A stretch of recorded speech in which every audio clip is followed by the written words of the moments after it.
So my name is Timon Shea. I am the manager of the International Education Department at the Surrey School District in Metro Vancouver. I'm very happy to be in Bangkok and it's nice to see everyone. Sawadee krap. So we are the largest school district in the province of British Columbia.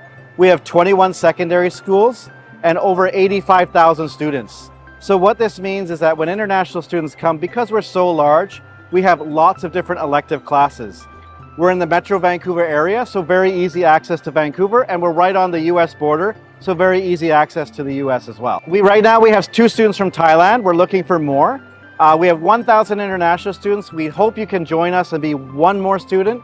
Come join us for orientation, enjoy the excellent education system, and come to Surrey and see me. Have a good time. Khap kun krap.